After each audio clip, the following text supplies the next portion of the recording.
রাষ্ট্রপতি মোহাম্মদ শাহাবুদ্দিনের কাছে পরিচয়পত্র পেশ করেছেন বাংলাদেশে নবনিযুক্ত বুলগেরিয়ার রাষ্ট্রদূত ডক্টর নিকোলাই ইয়ানকো। সকালে বঙ্গভবনে পৌঁছলে প্রেসিডেন্ট গার্ড রেজিমেন্টের একটি চৌকস দল তাকে গার্ড অব অনার প্রদান করে।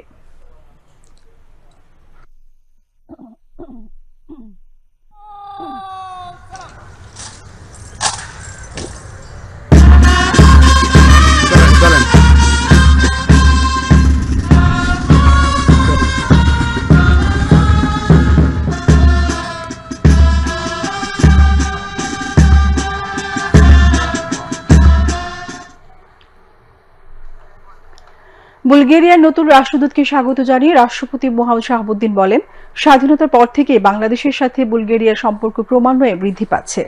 দুই দেশের মধ্যে সম্পর্ক উন্নয়নের পাশাপাশি সহযোগিতার নতুন নতুন ক্ষেত্র উন্মোচন করতে রাষ্ট্রপতি উচ্চ পর্যায়ের সফর বিনিময়ের উপর জোর দেন। বিদ্যমান উদার শিল্পনীতি এবং রপ্তানিমুখী ও বেসরকারি খাত নির্ভর উন্নয়ন কৌশলের উল্লেখ করে রাষ্ট্রপতি মোহাম্মদ শাহাবুদ্দিন বুলগেরিয়ার বিনিয়োগকারীদের বাংলাদেশে বিনিয়োগ করার আহ্বান জানান।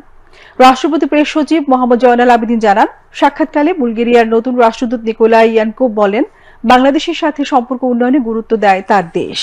দায়িত্ব পালনে তিনি রাষ্ট্রপতির সার্বিক সহযোগিতা কামনা করেন। সাক্ষাৎকালে রাষ্ট্রপতির কার্যালয়ের সিনিয়র সচিব নাসিমুল গনি, সামরিক সচিব মেজর জেনারেল মোহাম্মদ আদিল চৌধুরী এবং পররাষ্ট্র সচিব জসিম উদ্দিন উপস্থিত ছিলেন।